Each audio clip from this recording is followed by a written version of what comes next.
How you guys doing? How you guys doing? You guys have fun? Good morning. Good morning. Good afternoon, guys. What's up? I got the hat for the next 10 years. I got the hat ready for the next 10 years, okay? Hold up, hold up.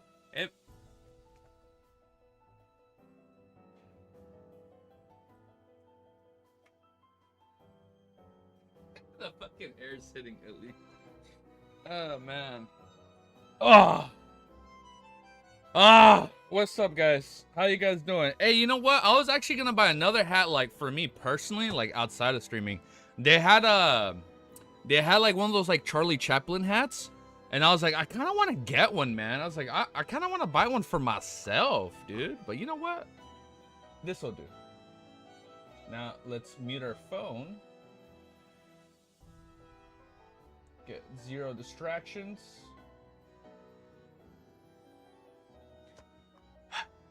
Get German Spro fit. I know.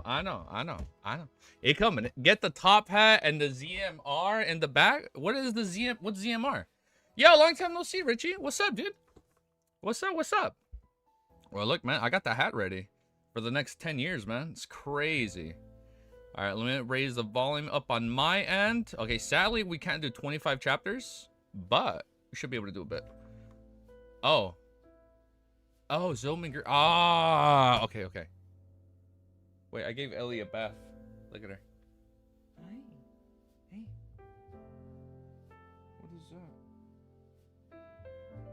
No, I can't wear it, man. It's fucking hot. It is hot right now. It is hot as shit right now. Yeah, that's the only reason I'm not wearing it. That's the only reason I'm not wearing it right now. It is too damn hot. All right. Look, I had to get. I literally brought fruits. I literally brought snacks. Look at that. Look at that.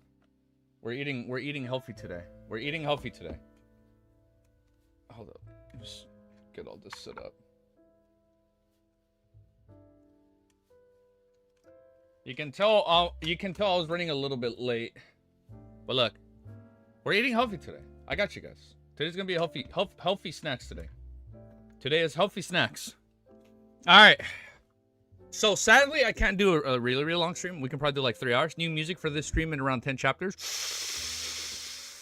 Checked, and it's copyright free of credit in the description. Oh, okay. Credit description. Okay, I can have it open. I won't play it. I won't listen to it right now. But let me just open it. I got you. Music domain. One sec. Music domain. Last Reveler. Music for everyone. I make music on Bandy. By Soldier Free as long as there's a credit or link in the original video. Okay, awesome. Oh, dude, Cammy, thank you. I won't even listen to it. I'm not even gonna listen to it. We're gonna save it. We're gonna save it if we get to it. We should be able to do 10 chapters. I'm feeling confident we're doing 10 chapters today. Just reached 1050 a few hours ago. Yo, that's so fucking sick, dude. Congrats. All right. Hey, Ellie, come here. Come here. Wait, hold on. Let me grab Ellie. I just gave her a bath. Ellie. Come here. Look at you. You look so pretty. Look at your beautiful hair. Hi. Is it okay if I stream? Hey. Is it okay if I scream? If it's okay if I scream, is it okay if I stream? Hi.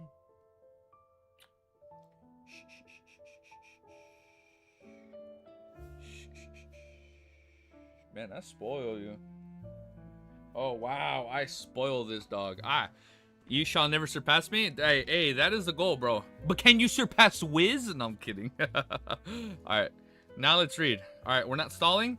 Let me just get all this ready. That dog better be a girl. She's a girl. Yeah, of course. Look, her name is Ellie. Hi. Oh, Ellie. You're so pretty. Yeah, no, her name is Ellie. Alright, let me just get this ready. Let me set up my playlist. Whoa, hey, careful the cables. Careful the earphones. Here. Okay. Take a nap. You kept me up all night, man. You kept barking like, arr. Oh my goodness. This girl would not let me rest last night. All right, this is good. This is ready. All right, let me open up my chapter. Give me a sec. Give me a sec. Opening. All right. Got it open. Pop this out. Check. Open up my notepads. My notepad. Check. Okay. Okay. Everything's set up. A-okay. Perfect. Can't wait to get to 1,000. Shit, man. We're so close. We're so close, dude. There you go. It wasn't working. It was... Brother, why in such a rush? I'm not in a rush. We're chilling, man. Bro, look, I'll be honest. I almost fell asleep. I was watching the F1 documentary. I didn't even know I'm on season 6. I'm almost caught up, dude. I'm almost caught up. I'm literally almost caught up. Look, I don't got no molecule right now. But we'll use this for now. Look, and then look. I brought this little thing up right here so I can kind of like show this. Ellie, let me let Ellie out.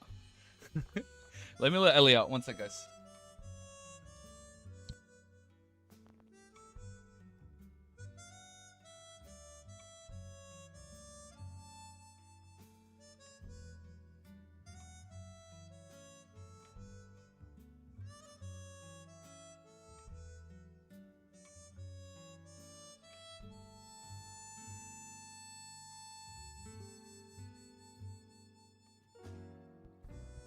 Just a little motherfucker reading 25 chapters and I'm not in a rush. No, I'm not gonna read 25.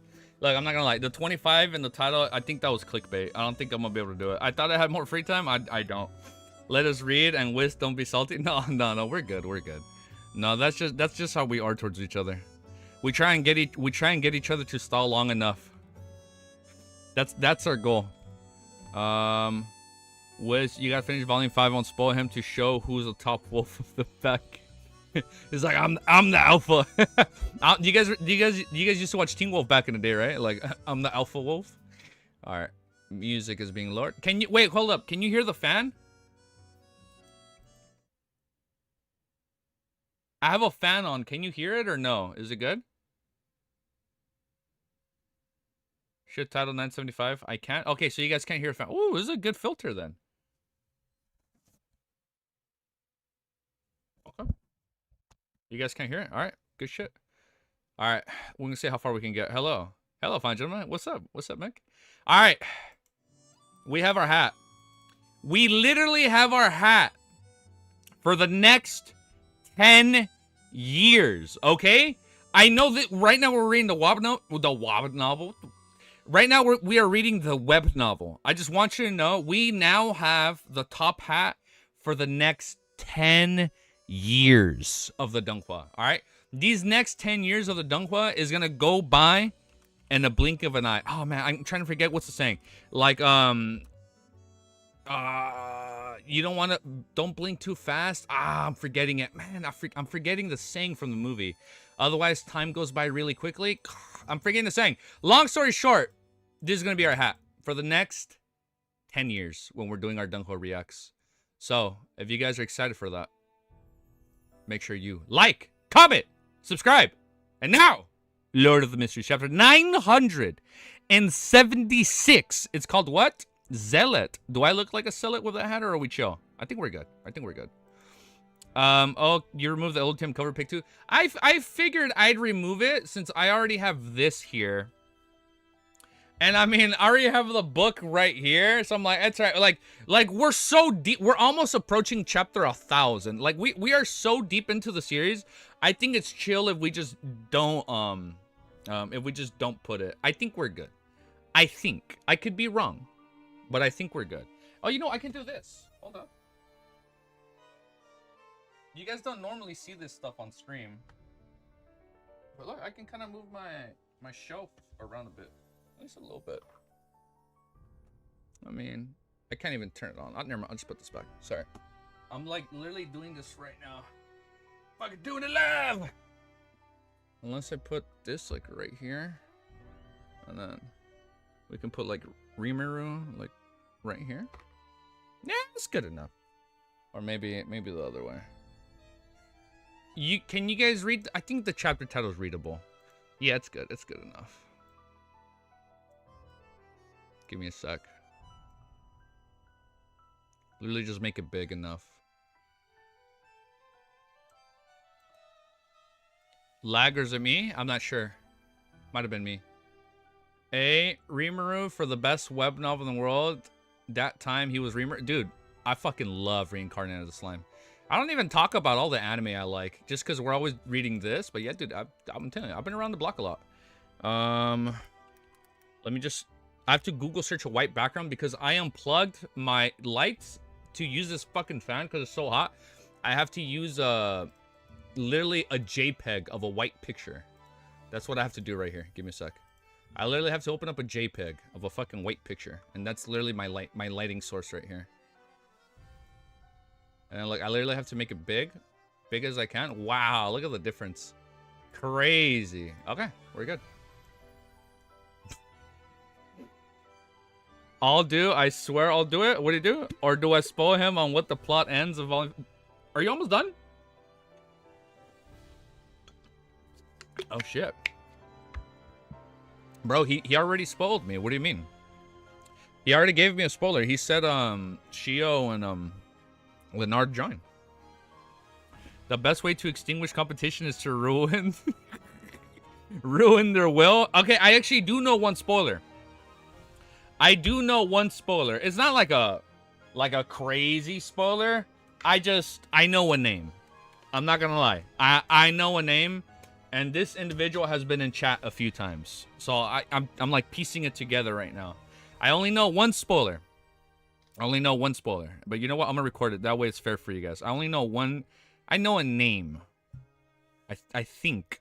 I only read the first name. I didn't read the whole name, but I think. Let me do my timestamp. One, and then I'll tell you guys right now. Since literally so much life has been breathed into the fucking Lord of Mysteries community on Twitter. Everybody's been posting shit. And I'm like, wait, like there's too much shit now. WWE got people to change names. If he's spoiler, so I don't think so. All right, well look, I'm gonna keep it a $1.50 because they've announced like a 10-year Marvel timeline, phase 1 through 3 of Lord of Mysteries Nunkwa. People have been really excited on Twitter. So I only know one spoiler. Easy thinks. I only know one spoiler. I read only one name. I also did it to myself because I looked at half past the picture, even though I'm on volume 4. I fucking peaked volume 5. I did that to myself. Okay, I did it to myself. By the way, still no. I know I haven't made it public yet. I'm so sorry because I also posted the reactions. I was like, wait, let me give them another day of breather. Point is, long story short, I read the name Merlin. So and I think somebody's mentioned it in the past. So I'm thinking the next persona for Klein is going to be called Merlin. No, not, well, we know the volume name for volume 5, but I think I know Klein's next persona. I think Klein's next persona is called Merlin. Other than that, I don't know. I don't know if it's correlated to like our Merlin from the second epoch, from the Twilight Hermit Order. The guy that actually created Ancient Hermes. Oh, that's nothing. We got plenty of Merlins. All right, we got plenty of Merlins. All right, enough said. We're good. Chapter 976 of Lord of the Mysteries. Zealot. Man, my thing is so cluttered now. I have food all over my thing. Dressed in pajamas, Klein didn't move in his spiritual perception. The intruder's spirit body threads appeared. This also meant that if he wished so, he could even... Oh my god, see, like, I'm already reading wrong. He could turn everyone in 160 Buckland Street into his marionette. What? What? He can do that? Dressed in pajamas, Klein didn't move. In his spiritual perception, the intruder's spirit body threads appeared. This also meant that if he wished, he could turn everyone in 160 Buckland Street into his marionette without leaving the bed. What is his range? Of course, to a demigod, a bizarre sorcerer, the neighbors a few buildings away were within range. Wait, you can turn an entire block of people into marionettes? What? That is so hype. There are many spirit bodies around. One of them is helping him fly. He has landed on the opposite balcony. Is it the Beyond from the Death pathway or the Evernight pathway? To be able to do this, he must be at least a sequence 6. He's here for Richardson. Oh, that's a demigod for you? Fuck, that is hype. No, he's walking towards my bedroom. He has passed and had reached out his right hand to knock gently on my door. He's certain that I've detected him. Klein sat up, slightly heavy expression.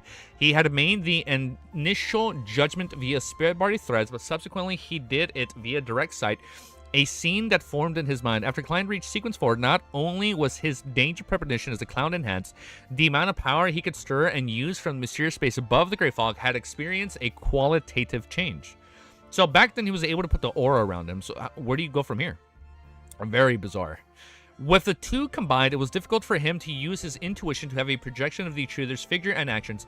Despite the distance, in addition, due to his deepened control over the mysterious space, Klein could converge the augmentation effects of the Great Fog had on him in the real world. This prevented Beyonders of certain pathways from seeing anything.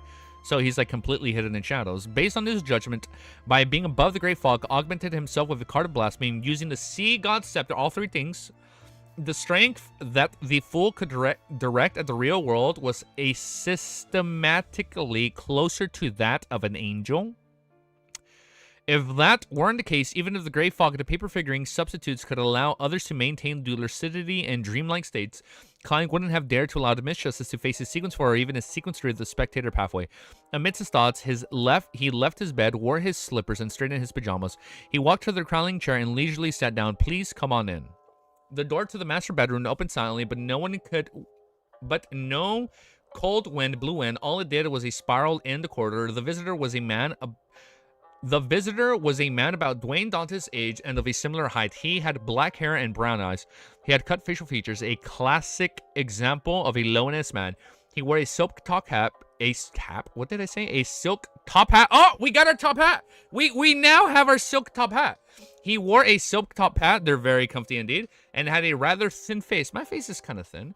Nah, I got kind of chubby. His demeanor was cold, but wasn't one left that the other felt uncomfortable. Instead, it was a manifestation of the night view of a suburb cemetery. At this instant, Klein saw countless spare bodies hugging a middle-aged gentleman and made his surroundings stark and stacked as though a world was hidden within. Why would there be a demigod coming to me moments after I arrive in Backland? Apart from the Church of the Evernights Backland Archbishop, nothing has been exposed in regards to this identity as Dwayne Dantes. Having a headache, Klein looked at the door without expression. It was unknown whether he was feeling angry or alarmed. After taking 2 steps, the demigod's right hand suddenly hung down straight. Together with his waist, it bent like a bow pulled to its limit. He had bowed deeply in a strange manner, his attitude extremely reverent. Meanwhile, a cold wind blew over, closing the door silently. You are the same age as Dwayne? When it comes to aura, maybe. Klein was nearly taken aback, feeling at a loss. His mind whirled as he came to a rough guess. At this moment, the demigod maintained his pose and said in a deep voice, in response to revelation, I, Patrick Bryan of the Numinous Episcopate, am here to meet your excellency. Revelation. Klein controlled the twitching of his facial muscles. Together with the previous guest, he had a rough understanding of what was happening. The Evernight goddess has deepened her control of artificial death. That makes sense after taking his uniqueness. In other words, the death pathway's uniqueness. She was able to give revelations to the higher rank members of the Numinous Episcopate's artificial death faction. New demigod ally. Praise. Like, okay, so is it confirmed he's an ally, or is it like we don't know yet? On surface level, that's what it sounds like, right? Artificial death faction. Klein sighed as he chuckled. Well, I mean, shit, if he was with a Zik, I feel like everybody's already like, oh, shit, that's the guy that was with him. All right. He pressed his right hand to his chest, but he didn't make any additional movements. What is God's revelation? Brian slowly stood straight and looked at a gentleman with a white sideburns sitting in a reclining chair. He replied with some level fever. We succeeded. God has finally awakened. God has finally awakened. He has requested me to listen to your commands from this day forth and to follow your arrangements. What the fuck? Oh, Evernight is speaking to them with the uniqueness. Got it. Klein had already expected this, but he felt his face burn, unsure whether to laugh or cry. This is making me a blessed of the Evernight, while also a part-time as a blessed of artificial death. So now he's for 2 sides. So as to silently lead the Numinous Episcopate's artificial death faction, in this, a bestowment of fate or a price that has been exacted, since the goddess didn't get the church, archbishops, or higher-ranking decans to handle this matter, it means that she wishes to be kept confidential. Klein instantly stood up and tried to appear pious in his tone and expression. As God's revelations commands, God's wish is my wish. Fucking shit, that's hype. Okay, dude. Evernight acts as the artificial death. Yeah, okay, yeah. So she's pretending to be him. Got it. Damn, that's fucking hype, dude. So now he's like technically He's a part-time blessed for death. That's so funny. God's wish is my wish. After expressing his devotion, he looked at the demigod standing straight in front of him and pointed to the sofa opposite to him. Please have a seat. Oh, do introduce yourself. That's the most basic for my politeness, isn't it? Moments ago, as thoughts ran through his mind, Klein had vaguely grasped the reason why the goddess had handed him leadership over the numerous Episcopate's artificial death faction.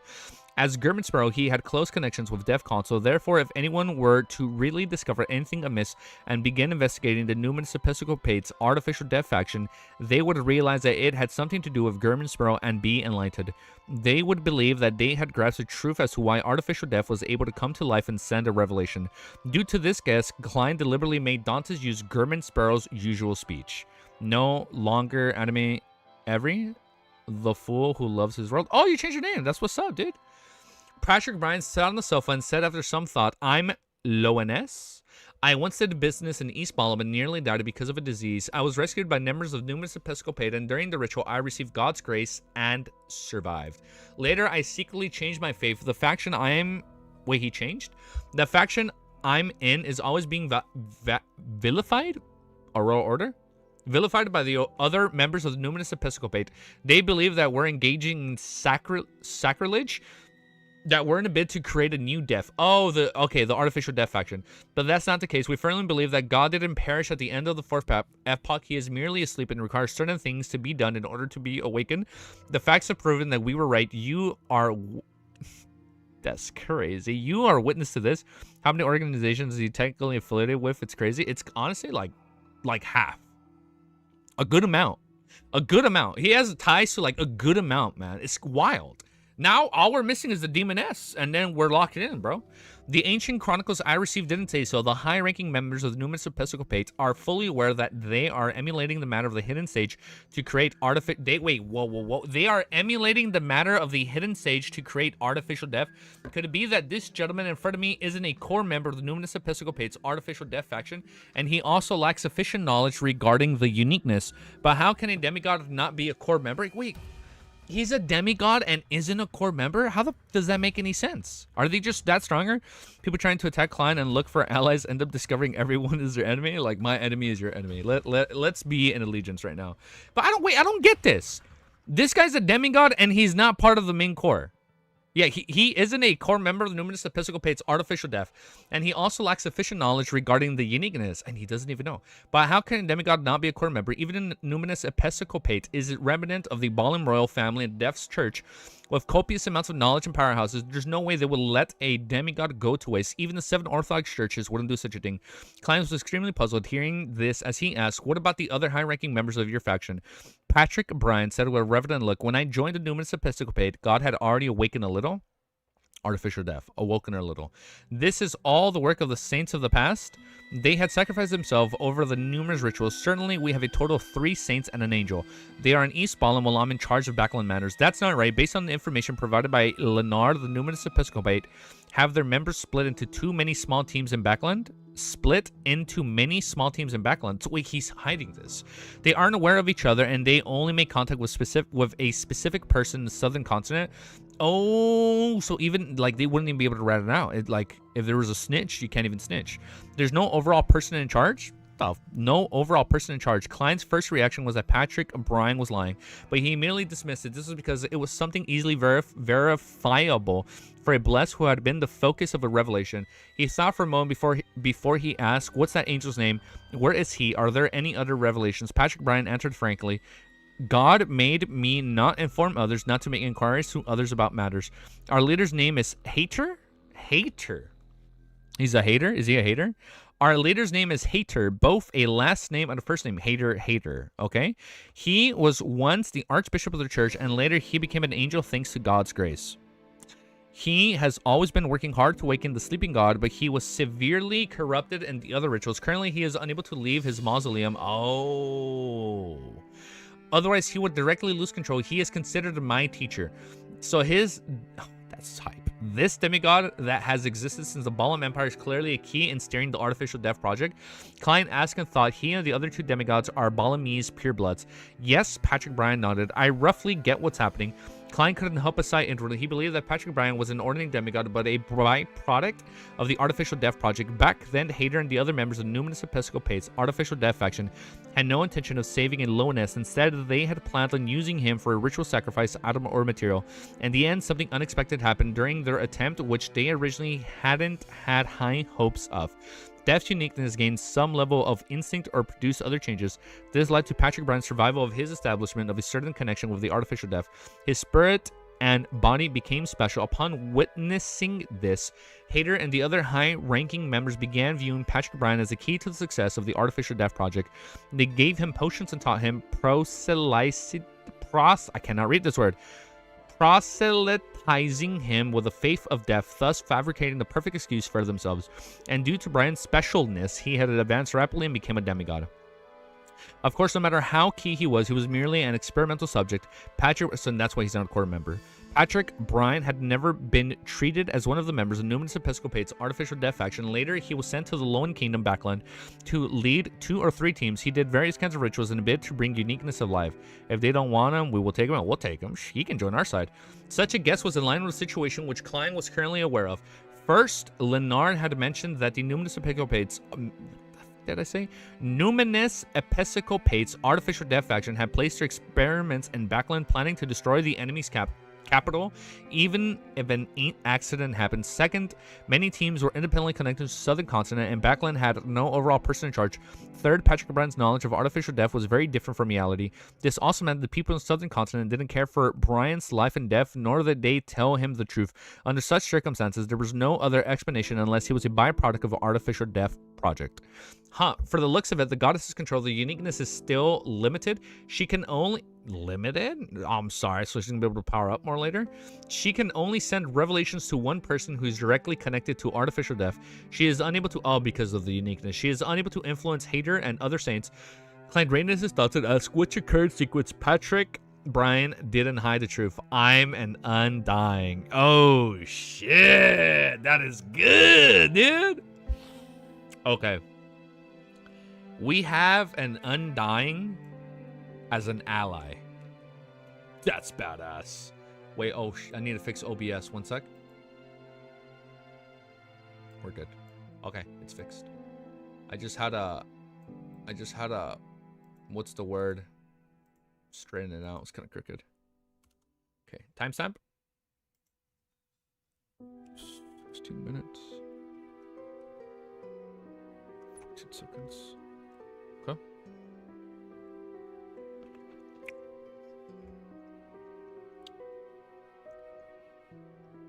More hope.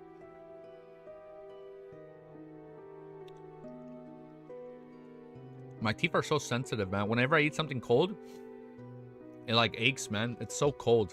I have to chew slowly. Chapter 977 is called First Sermon. What's sermon? Sermon is like a religious thing, no? Klein wasn't surprised at Patrick Bryan's answer. He nodded gently and said, "Which incarnation number are you at?" Wait, they know that? Oh yeah, after they recouped their memories, they would know that. Based on what he knew, Undying died once every 60 years before reviving. They would then lose most of their memories, which needed to be slowly recollected. It was like the beginning of a new life. This was knowledge that came from the potion, so Patrick Bryan easily understood what the bless meant. He deliberated over his words and said, "I'm not 50 yet. I haven't been Undying for more than 10 years. Oh, so he's barely been an Undying. Okay. Klein then asked, "Why did you switch faiths to our Lord?" Here, Lord referred to the Lord of the Underworld. Bryan recalled for... Wait. When did you switch faiths to our Lord? Here, Lord referred to the Lord of the Underworld. Death. Bryan recalled for 2 to 3 seconds before he said, I had just celebrated my 30th birthday back then. Stepping into the world Stepping into the world of mystery at 30 and becoming a sequence 4 demigod before 40. This sped either means that shocking talents or that he's a blessed, Indeed, his spirit and body had been influenced by Death's pathway's uniqueness during the ritual. As Klein listened, he became more certain of his theories from before. Of course, compared to what he had only taken a year to go from an ordinary person to a sequence 4 demigod, Patrick Bryan's advancement sped was nothing. Is he showing off? On this point, Klein didn't feel like there was anything to be poisoned about because he was truly a blessed. Furthermore, he had cheats far greater than one. The only problem was that he wasn't sure if everything that he had won was enough to exchange for something.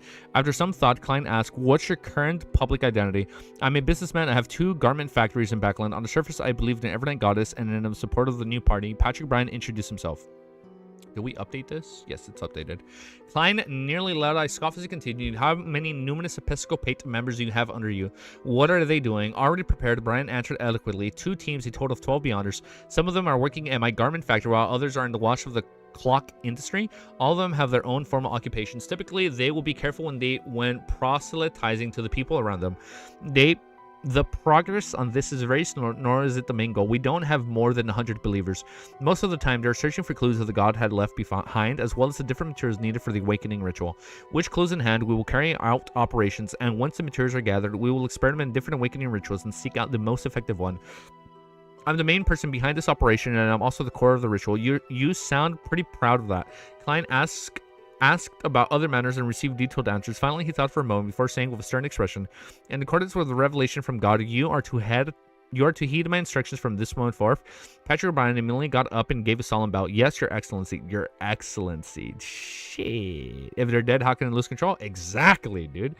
Klein nodded slightly and answered, "First, stop all rituals and stop gathering materials. God has already partly awakened. He is in his recovery stage, so he isn't to be disturbed by noise." From Klein's point of view, regardless of the changes in Brian's awakening ritual, they were ultimately pointed at artificial death. The death pathway's uniqueness, this would only increase his chances of coming to life, making it disadvantageous for the goddess to deepen her control over it. So Klein wants Evernight to deepen her control over artificial death. And regardless if Klein was happy for this to happen or not, since the Evernight Goddess had assigned Brian to him, he had to make such agreements. Patrick Bryan had zero doubt towards his explanation because death has indeed awoken, and awakening rituals were in essence a form of disturbance. This undying thought before asking, "Your Excellency, what should we do next?" Klein smiled approbation. "Continue seeking out clues for things that got left behind. This will aid in his recovery." Upon seeing that Klein originally had a second request, but he was worried that there were too few clues to it. Making a pause for the numerous Episcopate members, I just paused my recording by accident. I caught that so quickly. Ooh, I caught that so quickly. Are easy? Ready for the spoiler for the ML5? They all fucking die, dude. It's like, we're all gonna die. Hell no, dude. I paused the recording. I'm so glad I caught that. I lost my place. In addition, promote reading to all of these, you and your subordinates, be at the garment factory or elsewhere. Establish night schools or learning classes. Let me chew my grape. Let the people around you extract themselves from ignorance and savagery. Okay. To make it more convincing, Klein stretched out his right hand and pressed it to his chest. With abnormal poise, and he began preaching.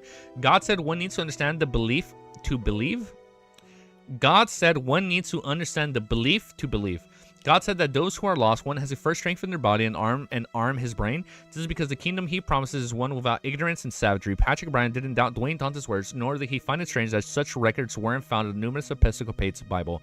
This is because the person before him was God's blessed, a representative appointed by God.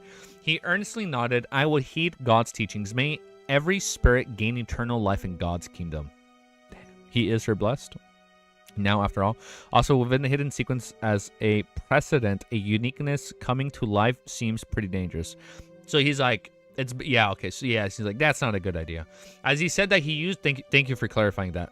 Okay, that makes more sense. As he said that he used a praying gesture of the numerous Episcopates artificial death faction used. I thought we were already done with artificial death, but it can technically still come back. I think that's what it left off as, right? It was to raise both hands high, thumbs facing each other as they held them at their forehead. In mysticism, I almost said mysticism. In mysticism theory, this is according to the underworld containing in every gatekeeper. It represented death's position. Klein returned with the same gesture and words before saying second orders of the southern continent, no matter who it comes from, has to be handed to me first. Oh my god, I can't read. They can be done only after I give permission. If no permission is given, you are not to do it in private. You can only give feedback based on what I say. This is because he was worried that Hater, the angel of death domain, would still remain fervent fervent about the artificial death plan, occasionally instructing Brian and the others to make new attempts. Meanwhile, he also had to ensure that Hader and the other two saints would have noticed anything amiss before the goddesses gained a deeper control over the death's pathway uniqueness. He needed to prevent them from doing anything excessive. Brian had no objections on this matter. Yes, Your Excellency. After giving instructions of the two most important matters, Klein wore the same expression, but he inwardly felt relieved. He said after some deliberation, "Third, unless conveyed by me, do not seek me out. Our usual communication shall be completed via messengers. As you know, there are many existences in the astral world who do not wish to see God return." Patrick Bryan nodded heavily. "I understand. By messenger summoning incantation is spirit wandering above the spirit world. Absolutely friendly creature, Patrick Bryan's contract companion. Indeed, it's impossible for a demigod of the death pathway to not have a messenger. Normally, Sequence 6 beyonders of this pathway should have one." Klein didn't hesitate as he answered in an unhurried tone. "Remember my messenger summoning incantation. The spirit that wanders the unfounded." I assume this is Renette. He just changed it a little bit, right? "The spirit that wanders about the unfounded. The friendly creature that can be subordinated to the messenger that belongs to German Sparrow." Never mind. "The messenger that belongs to German Sparrow. Oh, be it receiving or sending mail, a gold coin needs to be paid to complete this transaction." Klein deliberately revealed that German Sparrow and Dwayne Dantes were related in order to determine Brian's reaction. German Sparrow.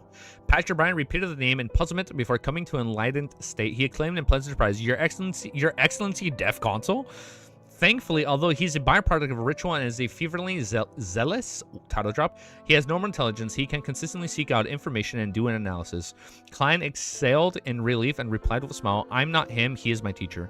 Brian nodded in thought, believing that he had fully understood the entire matter. Klein guessed at this thoughts, but ignored it. Considering his right leg, he placed both hands on his knees and asked, "What do you know about the other faction, Numinous Episcopate?" Patrick Bryan sat down again and said, "The Numinous Episcopate's strongest faction is the royal family faction. With God's descendants at the core, they have established many organizations. Their leader is currently descended with a relatively thin bloodline. Her name is Saya Palise Eggers. She might be an angel or wields an important relic of a god. She calls herself Pale Empress." She calls herself Pale Empress? Cool hat? Cool comment. I forgot this. She calls herself Pale Empress. Other than her, the royal family faction had five other saint apostles. Some of them are true demigods. Man, now there are so many demigods being set up in Volume 5 now. What the fuck? There are we got demigod ally, clans of demigod. They have like 5, or some of them are true demigods. Okay. While others rely on seal artifacts other than the royal family faction and us, the other factions are relatively weaker. Okay, so we'll be good. The main ones are the Repose faction, the Underworld faction. When we get together, do they have 3 powerful Beyonders who are equivalent to the Saint Apostles? After Brian finished, Klein nodded indiscriminately. "That's it for today. If there's anything in the future, feel free to contact me." "Yes, Your Excellency." Patrick Bryan stood up and bowed before leaving the room. The door silently opened as the figure outside slinked into the shadows and disappeared with the cold wind. After everything calmed down, Klein glanced at the door that had closed. He walked to the window, drew the curtains, and looked towards the street. Do you know who Ancient Death was, right? Yeah, it's Gregorus. The Phoenix Gregorus. No, I remember. Yeah. They're when they were saying like the ruler of the underworld, they're referencing Phoenix Gregorus. Oh my goodness. Well, that's Ancient Death. Ancient Death was Phoenix Gregorus before Death. There were a few carriages at some point in time. Each of them had 2 lanterns hanging in front of them. Their lights, yeah. Their lights were normally pale white with a tinge of dark green. They illuminated the surroundings in a blur. And what are Phoenixes known for? Reviving. Oh wait, no, yeah, they're known for reviving. Come on, Phoenix wings. I've played Final Fantasy. Come on, Phoenix, like a Phoenix tier. Phoenix is always correlated like around like reviving or like resurrection. So I see how it ties in with death. After Patrick Bryan landed from mid-air and returned, the figures bowed and attentively followed the demigod and the spirit beside him over the hardly visible carriages. Then they steered into the distance. The pale white lights were tinged of dark green grew faint and finally vanished into the darkness as though it had never arrived. Klein looked away and muttered to himself with a solemn expression. Although the revelation received by Patrick Bryan stems from the goddesses and her considerations, I have a nagging feeling that there's something dark and sinister about to break out in Backland or even the entire world. Okay. I wonder when it will stir up some waves. With this in mind, Klein didn't delay a second. He merely contacted contacted demoness Trissy to confirm that nothing abnormal had happened to her. Sounds like we're going to recruit her. Yeah, Azik's dad was deaf. Yeah. No, you're good, Mick. It was Azik's dad that was deaf, and before his dad was Phoenix Rigorous. Next chapter, 978. 978.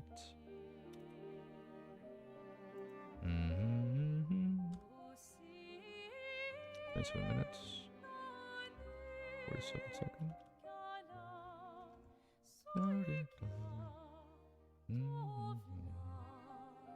Chapter 978 is called Gift. On a night with a... What? I'm reading wrong. One sec. On a night with a clear moonlight in the garden of the 160 Buckland Street, a gray rat crawled out of its hole, running straight for the master bedroom's bed. As a tiny black glue-like blob object floated down, the rat held it over its head like an acrobatic rat. Oh, I thought it said acrobatic rat. No, like an acrobatic act. It quickly turned around, ran out of 160 Buckland Street, and headed for the sewer entrance. At this moment, the gray rat raised its torso up and reached out with two of its paws. They magically extended as blobs of flesh appeared on its forelimbs. Then, using its mutated front paws, it moved the manhole covered away without causing a sound. Well, stopping at the gray rat going all the way to the spot where Demoness Trissy previously hid. It kept digging in a corner until it excavated a mirror fragment from the soul. Having done that, the gray rat threw the black sticky object of its head to the side where it was relatively clean. It then retreated to a corner, allowing its body to stretch and turn into a middle-aged man wearing a dark red coat and a triangular hat. He was none other than Admiral Blood, who had previously been active at sea. However, this center, along with his clothes and body, was just a thin layer, akin to a figurine cut from paper. Oh, the thin layer. Yeah. That was we read that last stream where it looked kind of weird. It looked very bizarre. This rat is quite fat. Admiral Blood stroked his chin, but his paper figurine-like body nearly flew up as a result of the cold draft in the sewers. The person who spoke was none other than Klein. He was inside his master bedroom, turning a rat into his marionette by controlling its spirit body threads. He then made it carry the ritual materials and head down the sewers to contact Demoness Trissy. Sinor, whose arms were flaying about due to the draft, bent down and picked up the sticky blob. This was the remains of Trissy's lock of hair after she burned it with black flames. It could be used for communication ritual. Right on the heels of that, he wiped the mirror fragments clean and smear the materials onto it. After this step, Klein made his marionette take 2 steps back from the mirror with a smacking sound. Center was plastered to the mossy wall. Mossy, like moss, like peat moss. Plastered to the mossy wall like an oil painting. Eastbourne, a room without thick curtains that left it almost dark. Raven, black, slimy tentacles coiled together, forming a huge sphere.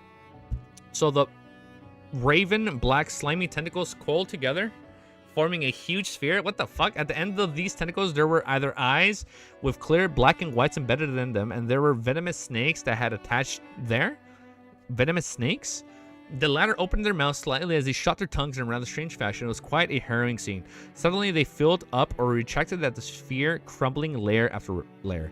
Enveloping in the middle of the sphere was a curled-up girl. She had abnormally sweet looks, but her brows were tightly frowned. Her expression looked slightly warped due to the pain and stirred up one sense of pity. The slimy and disgusting tentacles retracted and shrank, finally turning back into their original form. Strands of raven black hair. The expression of the girl was soft, long, soothed, as she slowly got up and walked to the side of the tiny bed as she had partitioned out. Picking up the sleeping gown that had fallen to the ground, she draped it over her. Then she curled her black hair and came in front of the full-body mirror. Reaching out her right hand, she wiped across it. Wait, did I just read this? Across it, right? Okay, we're good. A black flame burst forth as it burned quietly into the air before being extinguished. It left behind a mirror that had turned dark and profound. In the mirror, light drifted rapidly, presented the sewer filled with dirty slush. Thinly plastered to the wall was a middle-aged man with an old triangular hat and dark red coat. He was looking down at the girl across an unknown distance like a famous painting. The girl with the round face and thin eyes watched the silence before laughing. As her smile blew up the dark room, she instantly brightened. The room brightened? Okay. She then lightly opened her mouth and said in jest, Mr. German Sparrow, is this your craziness and cruelty as the strongest adventurer? Or is it the case where I'm only acquainted with a clown? Damn. Klein wasn't surprised that Tracy had recognized him as German Sparrow. After all, he had previously met her in the image of the Admiral Blood Center, and this pirate admiral had long been hunted by German Sparrow. Back then, Tracy was hiding in the sewers due to an injury and was focused on revenge. The injury sustained from Volume 2. Okay. Preventing her from being kept abreast of the news at sea, it was rather unsurprising for her to be unaware of Admiral Blood's demise. But things were different after she finished recuperating and left the area. She would have been a terrible assassin and instigator if she had investigated her partner.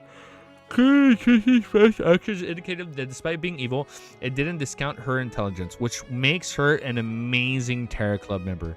Klein didn't argue as he controlled the paper figurine like center to small and simply reply, why can't clowns be crazy and cruel? Without waiting for Tracy's answer, he said, any progress on your investigations, the captain of the Royal Guards. Tracy's expression turned slightly gloomy. She said, it will need another month at the very least for any results. It might even take 2 months. She's like, I can't wait that long.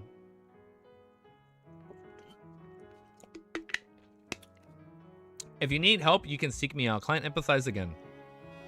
Tracy scoffed and said, Backland in this name, strength isn't able to resolve every problem. Of course, I've never wasted the opportunity to use others, Mr. Germansborough, since there's no need to hide your identity. Can you give me a more convenient method of contact? Why do I feel like I'm being asked to give my cell phone number? He's like, I'm giving out my number. Klein thought about it for a moment before informing her of the incantation of summoning Miss Messenger, as well as the important ritual ingredient of 1 gold coin. Tracy didn't speak further. Reaching out her right hand, she tapped on the mirror surface. The black flames burst before her, disappearing, restoring the full body mirror to normal. In the sewer center, buried the mirror fragment back into the soul and made his body shrink rapidly, turning back into a gray rat, and then allowing itself to be fed by carnivores. Wait. So Klein can turn the gray rat into Senor, and then can polymorph back into it, and then it ran deep down into the sewers, allowing itself to be fed by carnivores. Back at 160 Buckland Street, Klein drew his curtains and returned to the reclining chair. To be frank, he regretted cooperating with Tracy. I don't know about that. He felt that he was burdened by some will of the primordial menace and was reckless for revenge. She was like a ticking time bomb that might explode at any moment. True. If Tracy were to mutate, it's highly possible that she would have created a terrifying disaster. I shouldn't have spared her back then. Nah, come on, man. Klein signed and began setting up a ritual. He sent the black blob above the gray fog and attempted to divination Trissy's present location and recent conditions. 20 to 30 seconds later, he was met with failure. Failure? A demigod, he was met with failure? This only worried him more because such an outcome implied that Trissy had become a blessed of the primordial demoness to a certain extent. Oh, shit. That's true. After taking on her last name, Cheek, the next afternoon, Klein, who had breakfast, began instructing Butler Walter, the newly appointed butler assistant, Richardson, to deliver the gifts he had brought from the southern continent. This filled an entire luggage bag, of which included Fermo coffee beans, East Ball and tobacco, River Valley's grape wine, and human bone sculptures. They were to be gifted to the different neighbors around the neighborhood as sign of goodwill from Dwayne Dantes. It was also to announce the return to the social scene. Oh, yes? Sorry, I'm thinking about something else right now off stream. Oh, man. Shit, I lost my place. Oh, yes. Remember to mention to Member of Parliament Mach or his wife that his bottle of River Valley grape wine is suitable for making cocktails. It's best matched with lemon juice. Klein exhorted Walter. Particular care was needed in gifting others. It had to take into account the receiver's performance, and obviously the most popular product of the southern continent at present, Donningsman hair tonic, wasn't suitable as a gift, and it would only appear to be a veiled attempt at ridicule. Walter solemnly nodded, and he said, "Yes, sir." After receiving no more instructions from his employer, Richardson glanced at the remaining pile of gifts and asked, "Where will they be sent to?" "This for the staff of the Bercy Foundation. I'll deliver it myself," Klein said with a smile. He then pointed at the golden amulet in his hand and said, "I missed the birth of Dr. Aaron's child, so I'll need to express my apologies in person. I'll head over in the afternoon and plan on gifting this amulet with the southern continent characteristics to that child." Damn. Of course, as a baby, Will Ossipton's series probably won't like it. Compared to this, I'll just call him he, lowercase c. Would rather have ice cream. Klein grumbled inwardly and answered Richard. And it's funny, in the fan art, in the official artwork, he was eating ice cream in the baby stroller. After the butler Richardson left, bringing gifts and male servants to the different neighbors, Klein got into the carriage and headed straight for the Lowen Charity Mercy Foundation on 22 Phillip Street. After alighting, he headed forward with his valet Uni carrying plenty of gifts behind him. Along the way, he greeted and gifted any members of the staff he saw. Soon, Klein arrived at the second story and arrived at one of the director's office. He knocked gently on the door. "Please come on in." Audrey Hall's gentle voice sounded. As a rather senior spectator, she had already noticed Mr. Dwayne Dantas had come to the Lowen City Mercy Foundation. She had been patiently waiting for him. "Oh, I'm sorry, I can't stop yawning." She had been patiently waiting for him. Klein pushed the door and entered, taking out a small gift box from his inner pocket before saying with a warm smile, "I returned from the Southern Continent. Well, my business went very smoothly. I brought some gifts for everyone, hoping to share my happiness with everyone." He had specially mentioned that this to indicate to Miss Justice that he remembered her request. "You leave me no reason to decline it," Audrey said with an expectant smile.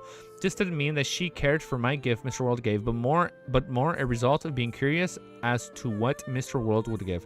After receiving the gift box, she tore open the wrapping in front of Dwayne Johnson and discovered an accessory was a white feathered adorned with pale yellow patterns as its highlight.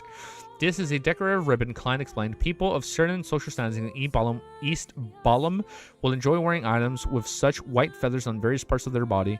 Out of all the places, it's considered the most noble and meaningful to attach it to a hat. This is said to be tradition from the worship of the feathered serpents." Feathered serpents are symbols for death over there. Wait, feathered serpents are symbols for death over there?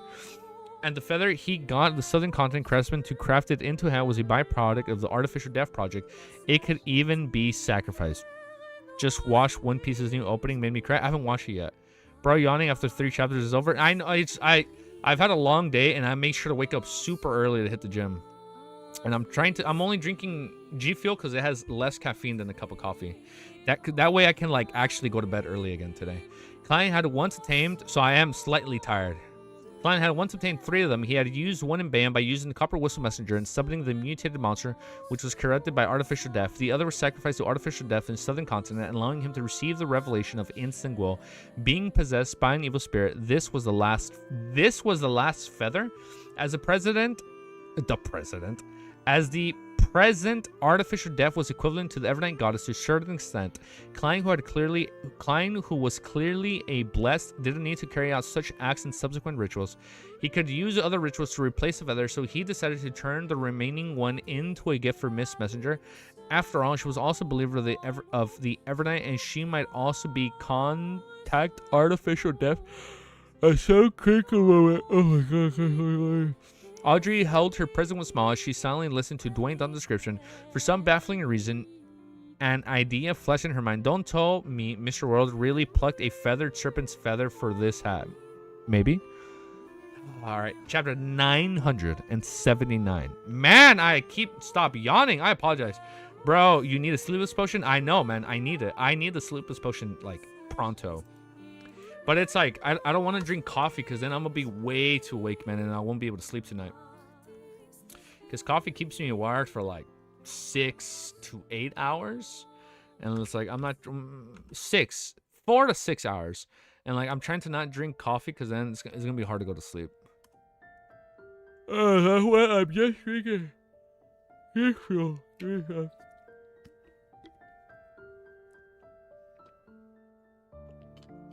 Fuck, man. Let me eat a strawberry. Maybe the sugar within it will wake me up.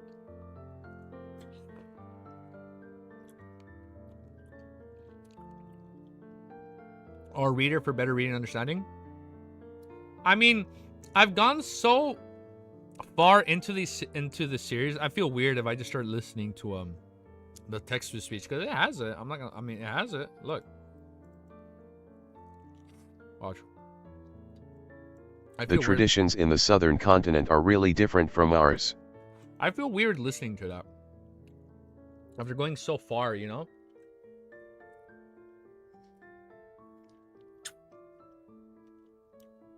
That coffee was more realistic than my life. Sequels 9 reader.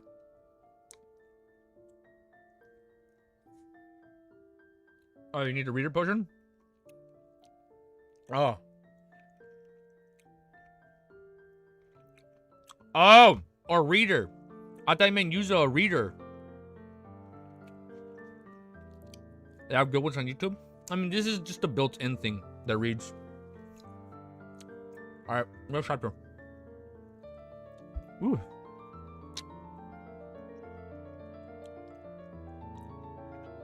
Okay. The sugar's kind of waking me up. I'm getting that little sugar rush. I think I'm good. I enjoy LTM more than anything else, but out of all the novels I read, it makes me sleep the fastest. I feel like because there's not that much action in between, and like you get those slow moments. I feel like that's what. Yeah, there are pretty good text to speech nowadays. Yeah, I have noticed that. I've heard. Well, I mean, I've also heard, and I've listened to some on YouTube, like for like Reincarnate as a Slime or just other series. Next chapter, 979 is called Joy of Life. My joy of life is reading the series with you guys and watching the Dunqua for the next decade, bro. 2035. Oh my goodness, man. The traditions in the southern continent are really different from us. Audrey looked down at the feather cabinet in the gift box as she marveled, but it's in line with my taste.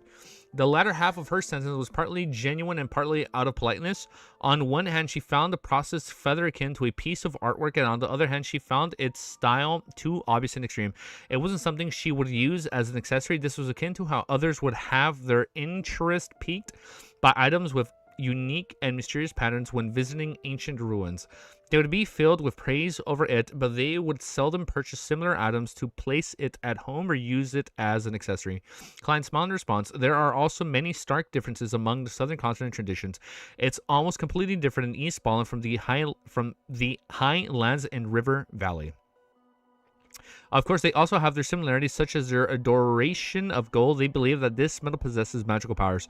As he said that, he pointed at the feather in Audrey's hand. The legend has it people who wear such accessories would deceive the blessing of the feathered serpent, in other words, death. He was hinting to Audrey about how she could use the feather.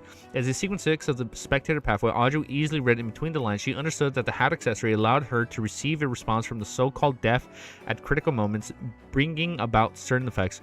As for how she would use it, it was basic knowledge and mysticism. Audrey had a solid foundation and didn't require Mr. Dwayne Dantes to explain in detail.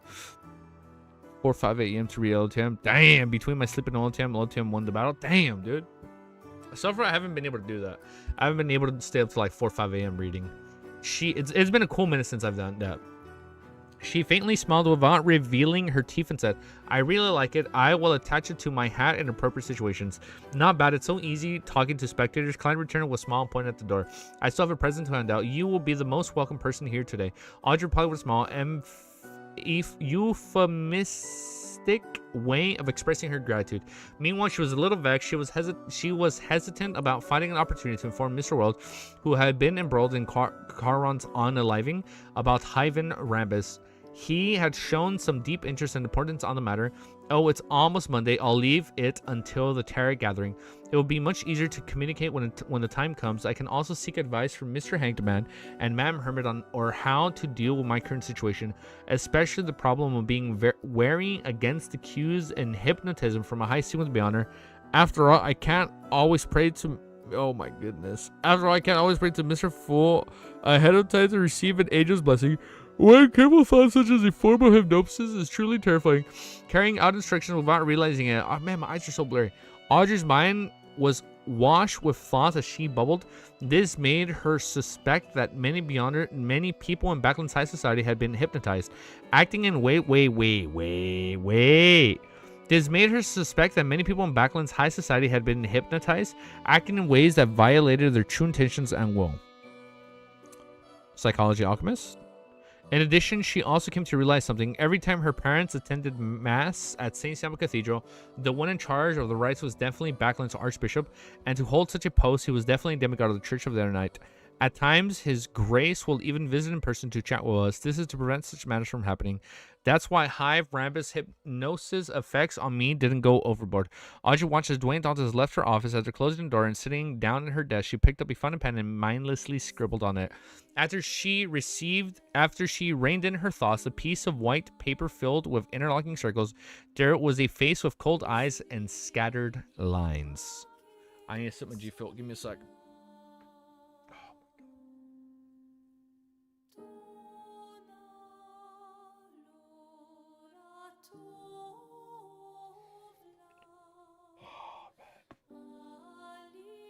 Oh, it's so weird. I keep forgetting I'm not wearing a normal hat. I was trying to grab it like a regular hat. Oh. Give me a sec.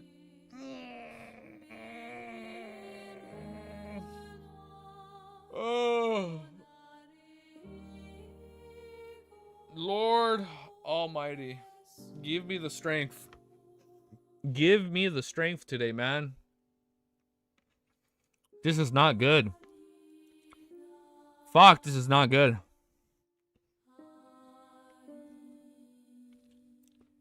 I'm getting so mad at myself right now.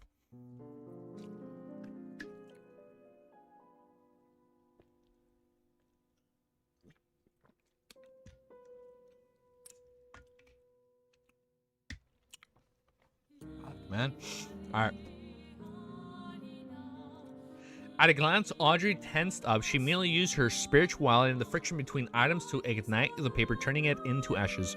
Her random drawings had, in a sense, reflected her true emotions and thoughts. And to a good psychiatrist, interpreting such pictures was a basic skill. Therefore, Audrey hadn't left any traces behind. After a while, Klein delivered all his gifts and chatted with a few directions along the way. Finally, he entered a room meant for part-time directors like him to rest. He found a pen and paper, sat on the sofa, and began writing after some thought. Dear Mr. Zick, while in the wait, I thought he's asleep. While in the southern continent, Klein had written about Adam's obtaining of 008, his successful revenge of Inzangwa with the help of Leonard and Daly. He then sent the messenger via the copper whistle and sent it to Mr. Azik. Without a doubt, he had yet to receive a reply to date. Klein wasn't worried about mentioning Adam and 008 in the letter because of the angel imagination definitely knew about his relationship with Mr. Zick, and sharing matters he encountered with someone familiar wouldn't garner any excessive reaction. Unless if he told somebody else, then probably yes. This time, Klein's letter didn't involve anything extraordinary. With a small and gentle scribe, he shared the details about the Bercy Foundation, which he learned from Audrey in the other directions. At the end of the letter, he wrote, "This is a really meaningful matter. I feel satisfied and happy about it. Mr. Zick, would you feel the same? When you awaken, perhaps you can attempt to do something similar. Every time you revive, you would be able to see the children who had received your help in the past. When that happens, although you might not remember them, they will definitely remember you." Fuck.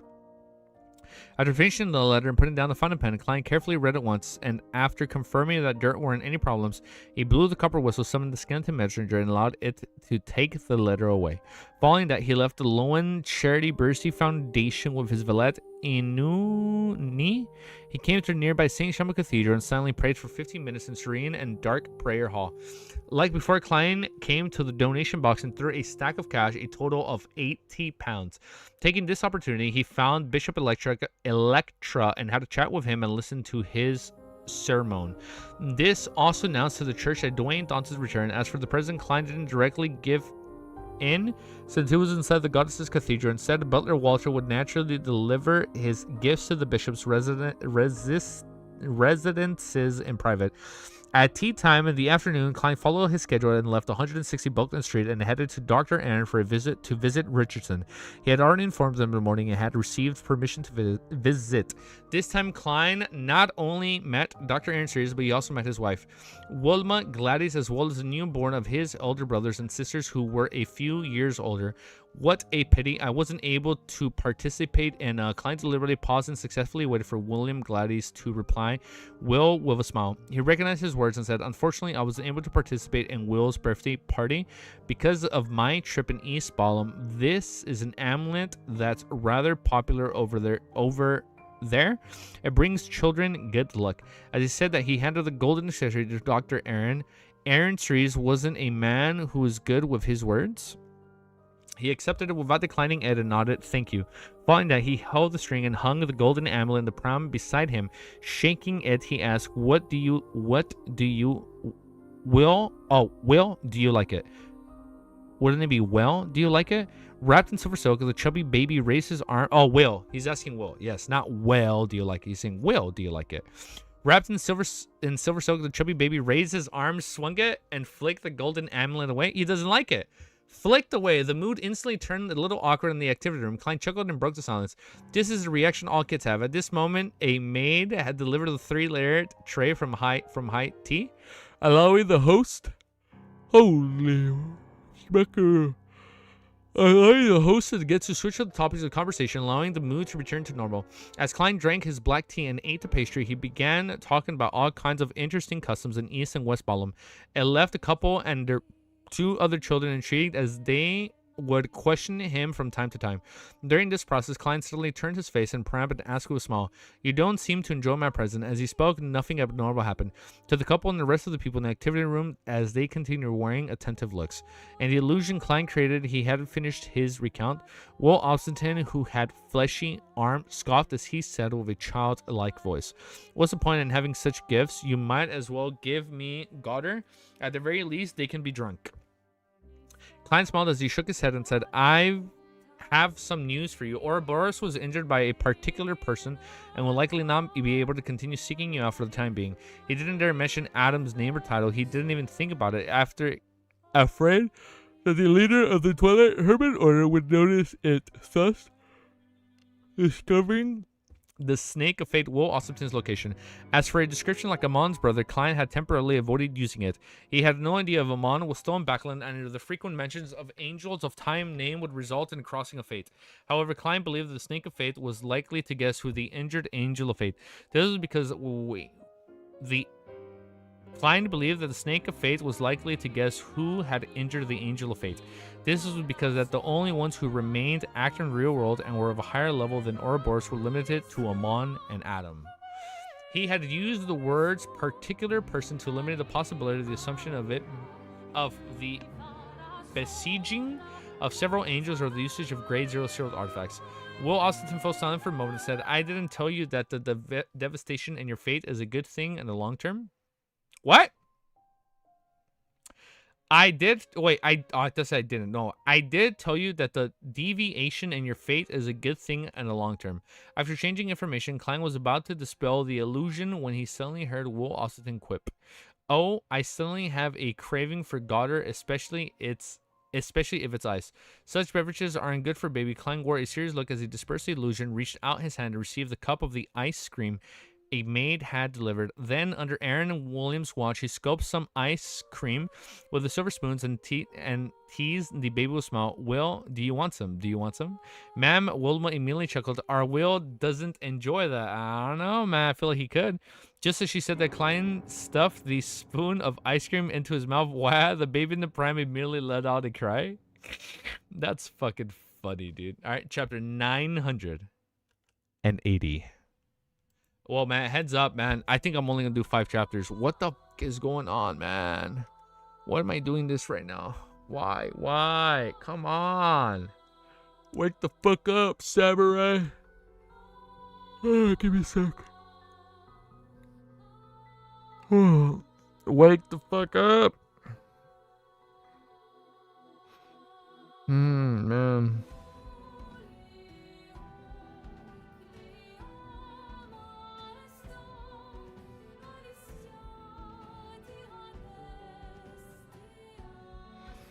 Whew.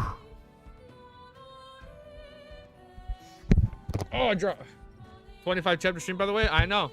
We're gonna get there. Wiz cast a curse upon you? Man, he fucking cast I think I got hit with a slumber charm. Fuck, man. I got hit with a slumber charm. That's okay, though. If you find yourself not taking things in it, it's probably better than speeding through it. Yeah, and I'm not trying to speed read.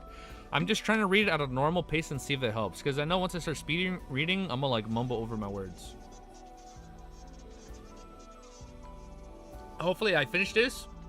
It's gonna hit in right now when we finish chapter 5. Oh man, if it doesn't fit, I'm gonna probably just game. Cause fuck, man, I don't feel good. I mean, I feel good. I feel tired, man. I mean, I did have a long day. Fuck, man, it was gym, work, errands, and then stream. I haven't really spent time with others. Well, and then in between that, I gave my dog a shower. And fuck, man, woof, that shit was hard. And so I am a little bit tired. Fuck, man, I overdid things today. That's the one thing I'm noticing. I overdid things. Also, Mike fell counter 1. It just won. Your reading comprehension is halted by Wiz's curse. Fuck, man, he hit me, man. He hit me. Yeah, I think Wiz hit me with a slumber charm. Oh, man. So much for chapter 1000 today, dude. I think we're only going to read 5 chapters. I think 980 is going to be the last one. Let's see how we are feeling. Let's see if the slumber charm wears off right now. Whew. Chapter 980, Warlock's Power, baby. Warlock Power, go. Chapter 980 is called Choice of Parasitic Target. Parasitic Parasite? What? Yo, Wiz talked a lot about him on. Okay. I'm waking up. Wait, I'm hyping myself up. I'm waking up. I'm sorry. Hope you're okay. I can't help but joke. Nah, you're good, dude. Chapter 908 is called Choice of Parasitic Target. After some placating, Aaron Cerise and Wilma gladly finally managed to calm down the baby. Phew. The thin and tall Aaron heaved a sigh of relief and got up. Nudging his gold-rimmed glasses, he nodded at his guest with an apologetic look. After organizing words for a few seconds, he said, "Sorry about that. Children are often like this." Indeed, Klein smiled in reply, indicating that he didn't mind it one bit. Following that, he changed the topic of conversation and continued sharing his experiences in East and West Ballum. During this process, he made use of his beyond powers once more, making everyone in the activity room fall under the effects of an illusion. Then he picked up the ice cream, which hadn't finished changing the spoon, and got up with a smile. Walking to the pram, he asked gently, "Will, do you want some?" Without waiting for the chubby fellow wrapped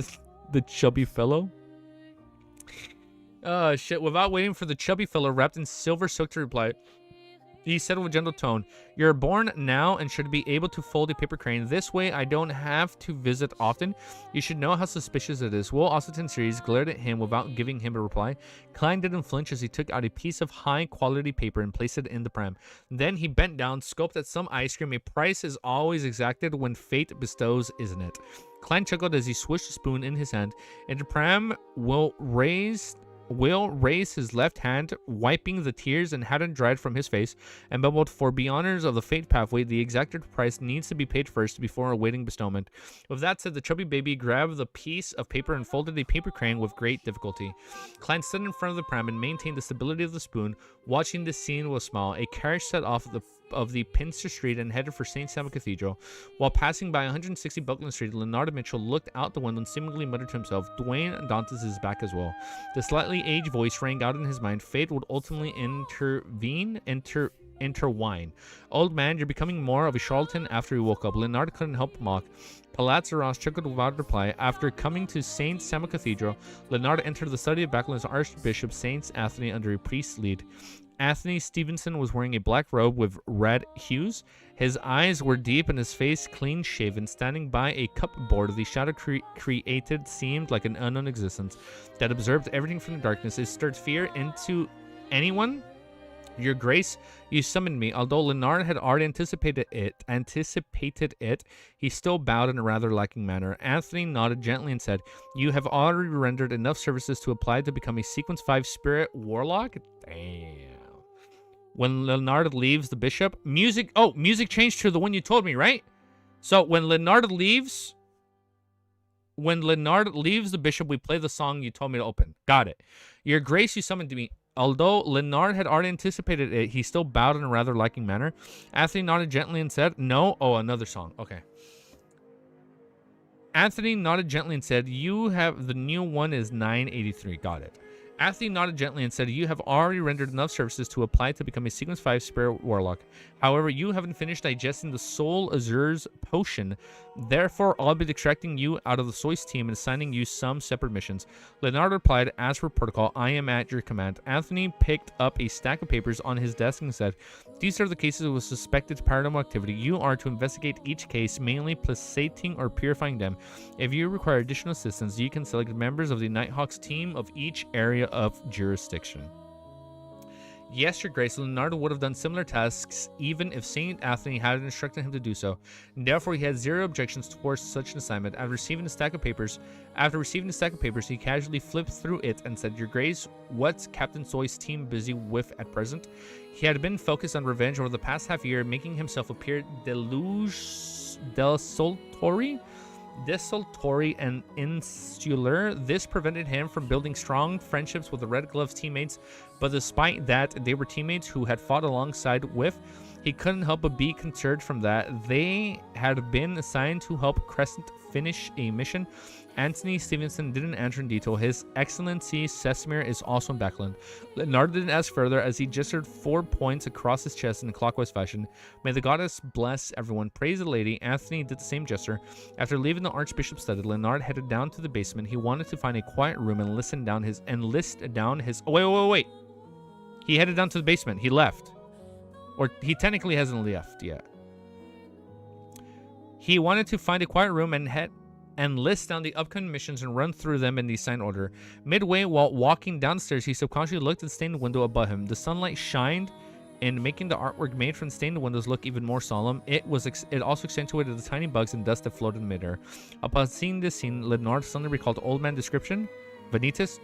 Damn. Alright. How'd I know?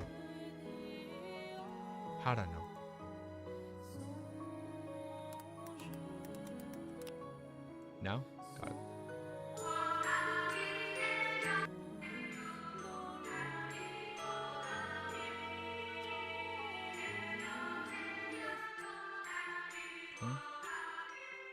Let me just lower it on my end a bit. I don't want it too loud. Oh, damn, a fight? No, I don't think it's a fight. Since it's the Vanita song, this song usually kind of is for like eerie stuff. So I think we're good. I don't think it's necessarily a fight. Let's find out. All right. The sunlight was shining. I read this part. Upon seeing the scene, Leonard suddenly recalled Old Man's description of Amon. Oh, shit. Okay.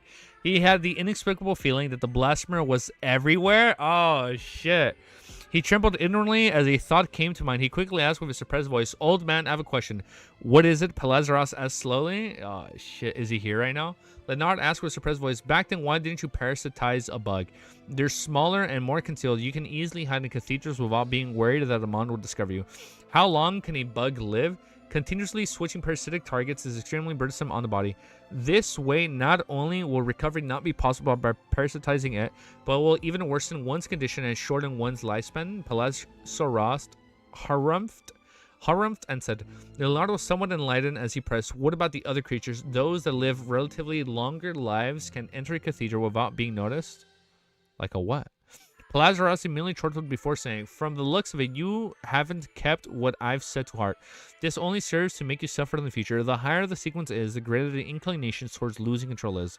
The more madness accumulates, this is a trait of the characteristic, and it can only be resisted and suppressed. There's no way to eliminate it. Therefore, for a parasite, choosing a target for parasitizing requires one to consider these aspects. If one wants to parasitize ordinary animals, it's still alright for short periods of time.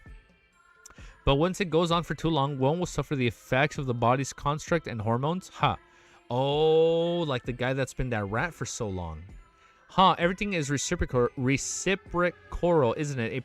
A parasite can influence a target, but so can a target influence a parasite. When one parasitizes an ordinary animal, the rat, when one parasitizes an ordinary animal, it's necessary to frequently talk to someone to avoid forgetting one's former identity. This way, the chances of exposure is extremely high, and if one doesn't do that, the host will definitely influence the parasite, causing them to lose the ability to speak. It will muddle one's own existence until one doesn't know who he is. It would then result in madness, and with the loss of control crushing the parasite. That doesn't sound good. Leonardo was left alone as he nodded slightly. I understand. It's no wonder you are so strict in choosing a parasitic target. Are you trying to praise yourself? Palazzaros tisk. He's like, no wonder you picked me. To us, the best parasitic target is undoubtedly Beyonders of the same pathway. All aspects will be synchronized, and by nurturing the one sequence at a time, it can be made as replenishments for one's Beyonder powers. Oh, so if you're on the same powerful and you're helping them to nurture their abilities, you're technically replenishing yourself. Okay. It would be the best medicine and a potential option for taking over the body. He's going to become a very terrible, shitty poet. Maybe, Nick. It would be the best medicine and a potential option for taking over the body. Upon hearing old man speak of such vile and terrifying matters so calmly, Leonard frowned slightly as he secretly heaved a sigh of relief. This meant that old man wouldn't do the same to him. Palazzaros continued. The second best choice would be Beyonders from the seer or apprentice pathways? What the fuck? The second best option would be Beyonders from the seer or apprentice pathways. The absorption of their powers wouldn't incur too much of a burden on the parasite, allowing them to quickly recover. Okay. The next choice would be the smart Beyonders of the other pathways. At the very least, communicate. So why do you pick Leonard? Definitely not the third choice. It's definitely not the first, second, or third. At the very least, communication would be good. Cooperation would be possible. Does that adjacent pathways? This is very bad. Sleepy. I know. It's hitting me, man. I had a slightly long day, but you know what? The gym worked out. Worked out. Ellie's bath worked out. Aaron's worked out. Woo! As for you, Leonardo was just about to retort old man when he suddenly saw a bishop walking down. That's Amon. No shot, it's not Amon. Leonardo was just about to retort old man when he suddenly saw a bishop walking down from above. He hurriedly shut his mouth, eyes held onto the railings, and sped up his pace. 7:30 in the evening, 39 Brooklyn Street. Remember? Oh, we just changed POVs. 7:30 in the evening, 39 Brooklyn Street, member of the Parliament, Mach House. Dressed in toco, Klein got off a carriage as he buttoned his clothes. Under the lit fountain's illumination, he entered the floor of the Met Mori Mach, who was dressed in an olive green military uniform with an orange-red sash across his waist. His chest was covered with medical accolades of his achievements in war. His wife, Rihanna, was wearing a shoulder-exposing dress. She greeted Dwayne Dons with a smile. Welcome our traveler. You see what they did there? Hi, what's up, man? What's up, he? Welcome, our traveler, everyone. He had been waiting for you to share your experiences at Ballum this time. Should I launch a travel column at a newspaper company? Klein replied with a joke. Mach knew that Dwayne Thompson was headed for the southern continent to do business. Furthermore, it was a business he kickstarted. Therefore, after changing a smile, he came close and gave a hug, suppressing his voice by saying, "Well done." Klein smiled with a nod and asked, "Do you like the present?" He was referring to the bottle of River Valley grape wine that could be made into a sour cocktail. That sounds good. It was excellent. I still fondly recall the taste, Mach said earnestly. Klein was about to enter the hall when he noticed something amiss. He did a cursory glance and asked with puzzlement, "Miss Hazel, isn't it?" Oh, it's Miss. Oh, Hazel's back.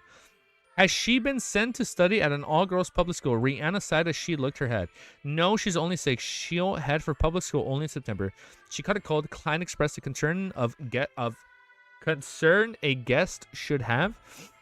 Mach said with a helpless smile, "No, she was bitten by a rabid rat." What the fuck? Her teacher bit her? She was bitten by a rabid rat when she was at the manor in the outskirts. Her wound hasn't healed yet completely. Wait. Bitten by a rat? We're talking about people being able to parasite. Oh, shit. Okay. Brain blast. I think Amon bit her, and that's one step to parasitizing. And then Amon is going to control Hazel. Can you understand what this means? Yes. I think. And then Klein parasitized a cockroach and now he walks on all four? What the fuck? She cut a cold. Klein expressed the concern a guest should have. Mott said with a hopeless smile, "No, she was bitten by a rabid rat." Well, she's dead if it's rabid. They clearly don't have a cure for rabies. She was bit by a rabid rat when she was at the manor on the outskirts. Her wound hasn't healed completely yet. Hazel got bitten by a rabid rat. Klein nodded and thought, did she see a doctor? Oh, has a rat been caught? The doctor gave her an injection to prevent any infections. Mott said simply, the rat still hasn't been found. Perhaps we need to rear a few more cats in the manor. Okay, either you think it would be like a king of angel, a wall, they parasitize a lower sequence? Well, they said, we just learned they do it to nurture them, no? But no, it only works if it's a bro forgot the apocryphy exists. No, but it only works if you're on the same pathway. No, that's not it. It's not Amon. Okay. Hazel's decision. All right. Fuck, man. I'm not fully awake. Son of a bitch. Son of a bitch. I think I'm gonna do one more chapter. I hope you guys can forgive me.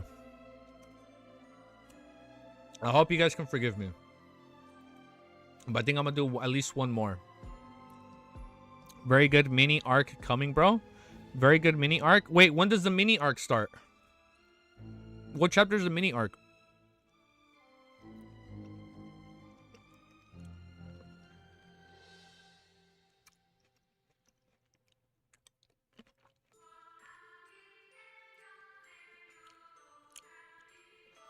Tammy, isn't it better for him to stop here and then continue?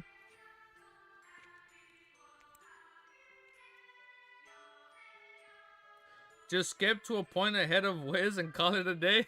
Let me just go to the ending of 5. Fuck, man. Because from here on, it's a bad. I thought I said it's a bald. It's a bad place to stop for like 5 to 6 chapters. Fuck. I'll read a cliffhanger. Let's keep reading. Maybe the cliffhanger will wake me up. Fuck it. Let's read one more. Shit, man. I feel so off.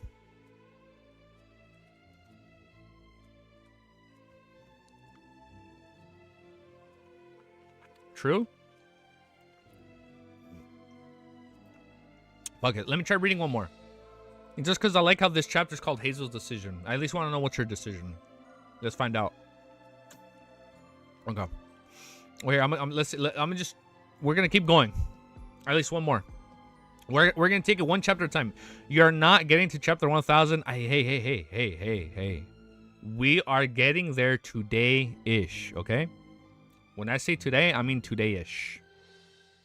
Chapter 981 is called Hazel's Have a Taste of What It Felt Like Waiting Every Time for a New Chapter. That's the crazy part. It would be hard for me to read this shit like daily, weekly, just waiting for a chapter. Chapter 981 is called Hazel's Decision. After hearing Mosh reply and combining with what he knew, Klein guessed that the rat in the manor was likely the marauder demigod, which had been by Hazel's side.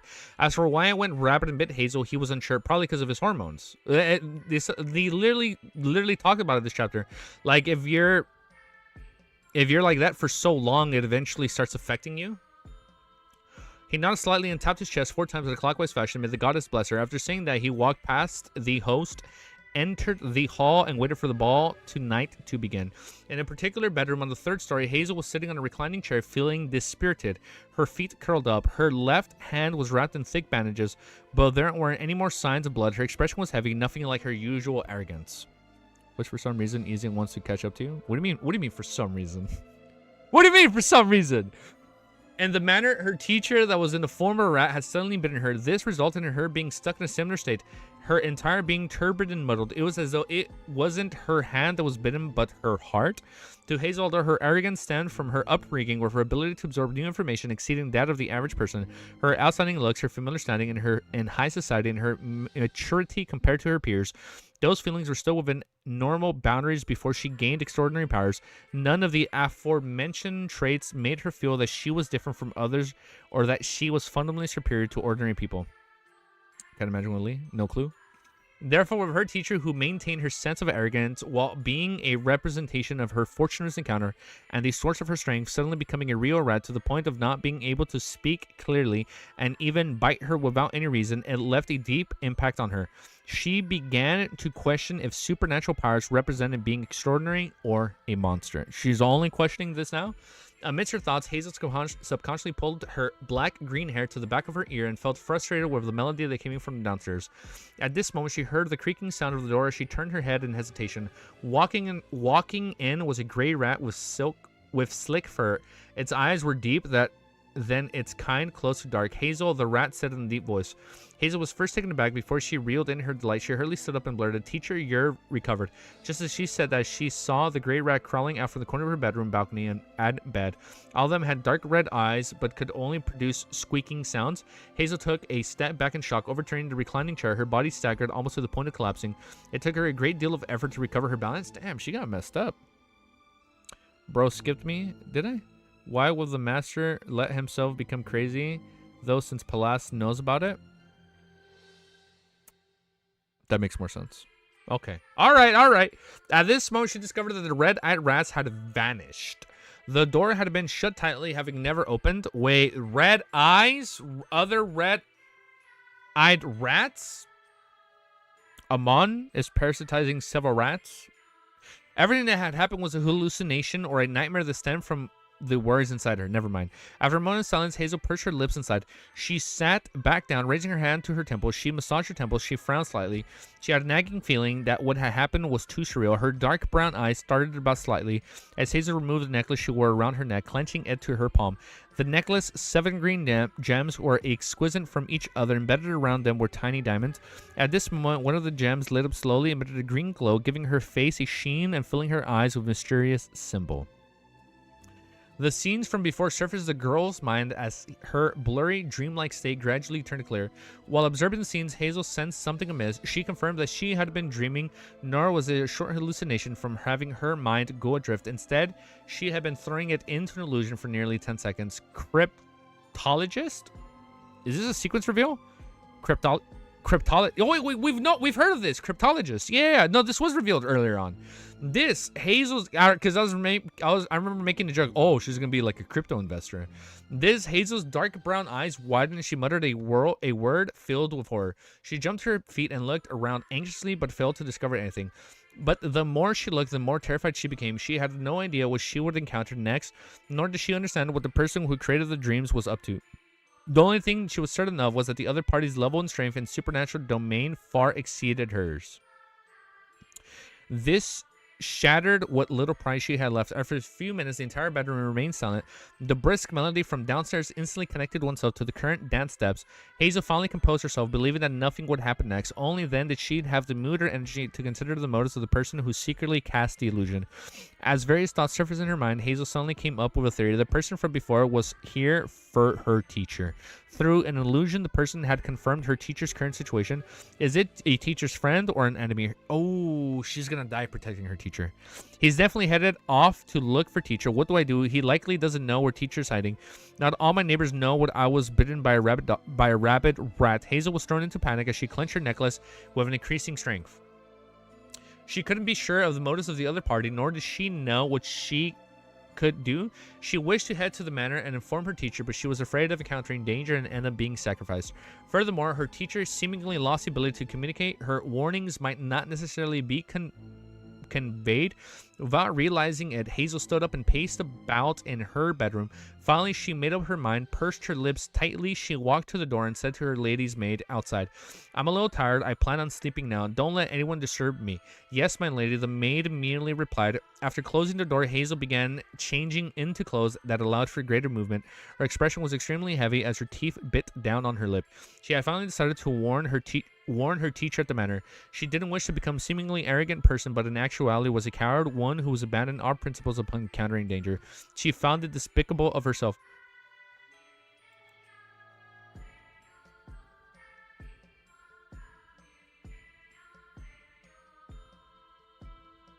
Okay.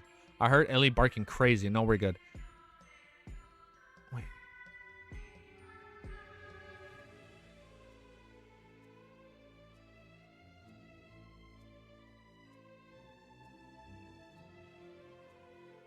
I'll be right back. One sec.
I heard Ellie barking like a crazy person, and then I realized we have a, I think we have guests. Yeah, so this is probably gonna be the last chapter. Ah, shit. Hey. Careful, Ellie. Hey. Chill right here. Let's finish the chapter strong, Ellie. Shit, man. I'm sorry. Fuck, man. I'm sorry about today. Who ordered a SWAT team on easy? Oh, man. God forbid. That's the last thing I want. The last thing, knock on wood. Please no swatting. I value my life too much. I seen a video of a guy that died from that. A guy hated someone for in a match of Call of Duty, and he swatted him, saying he was armed, and he shot him. And all the guy did was he kicked his ass at Call of Duty, and that warranted the swatter to like, oh, that sucks, man. But knock on wood. All right, let's finish with a bang. Let's finish with a bang. Woo! While the bodyguards were focusing their attention on the ball's attendees, Hazel took the opportunity to enter the garden using a water pipe from the balcony. When living 39 Boakland Street, Klein was holding onto a cup of sweet and iced fizzy wine, discussing business in the southern continent with a few gentlemen. He turned his head slightly, glancing at the garden. He had already noticed Hazel's actions thanks to his intuition. Although she's not a likable girl, she has quite a kind-hearted. Klein nodded indiscriminately and praised her inwardly. He wasn't worried about Hazel's actions because to go from Northborough, Boakland Street to Marsh Manors and Backlands, northwestern suburbs, would take 3 to 5 hours of carriage, and before she arrived, he would have already used an excuse to leave the ball, teleporting over directly to confirm the situation. Although Matches Manor was in northwestern suburbs, it was one of the other sides of the Tussock River, hence to head there one needed to take a detour to an area with a bridge. It was 5 in the day, and as one could use the steam metro to head to the south side of the bridge beneath the river. At night, ooh, Beneath the River, that's a good song. That's a good song. Not Beneath the River, it's River in the Desert. At night, there were only 3 bridges to consider. It was inevitable to spend 5 hours traveling. Of course, as Klein had used Tinder before and had read 2105 Blood Vessel Thief's information, he had some idea about the powers of the Marauder pathway. Therefore, he suspected that Hazel, who had an item of a higher level, could steal the flight abilities of birds and use a short period of time to cross the river. This way, she might have arrived within 3 hours. Regardless, all be faster than her. Klein retracted his gaze and began considering who his next dance partner should be. 10 in the evening, Moses Manor in the northwestern suburbs of Backland. This place originally belonged to Viscount, and it had more than 100 years of history. Mach had bought it after his marriage, spending tons of money to maintain it every year so as to invite friends over during winter weekends for a vacation. At this moment, the land steward was arranging for the servants to check every corner and to lock all windows and doors. This was a necessary procedure before they slept every night. Almost done, Ellie. Wait. Before they slept every night. A few maids walked out of the wine cellar in groups heading straight for the kitchen to enjoy... Chill. A few maids walked out of the wine cellar in groups, heading straight for the kitchen to ensure that all flames had been extinguished. The moment they arrived, they heard squeaking sounds as they looked over, only to discover the grayish-white rat gawning onto a table leg. This rat seemed to sense their gaze, but it didn't run. Instead, it turned its head and glared at them with its slightly red eyes. Meanwhile, there was more squeaking sounds as rats ran out from the roof beams. Whoa. Storage cabinets and all kinds of miscellaneous even appearing beside the furnace, which had some water boiling over it. The maids nearly screamed in fear. Check name of the next chapter before ending stream. Shit. As members of the lowest classes of society, there were no strangers to rats. They had even killed quite a number. However, it was their first time to encounter so many at once. It has to be Amon, right? They couldn't help but feel a heavy blow to their senses. We need to Geed and the others to deal with this. A maid left the kitchen and suggested in fear. Another maid nodded immediately. Miss Hazel was bitten by a rabbit rat. These don't look normal in any way.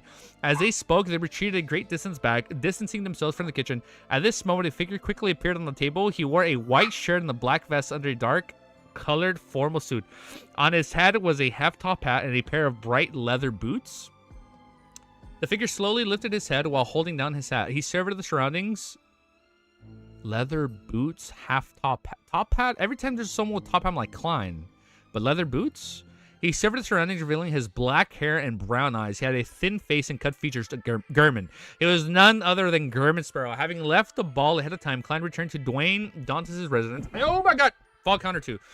Klein returned to Dwayne Dantes' residence and entered his bedroom. Then he teleported over with Winner Uni. Of course, the latter had been left outside the manor to allow for any instantaneous switches in positions.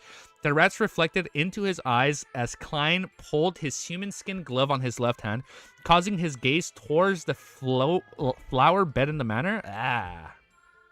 This is gross. Shitload of rats. Almost at the same time, the rats in the kitchen stirred as their movements turned sluggish. However, they quickly returned to normal. They have become a bizarre sorcerer's marionettes. The fuck? And Klein could control as many as 50 marionettes, a number that would rise once he finished digesting the potion. What the fuck?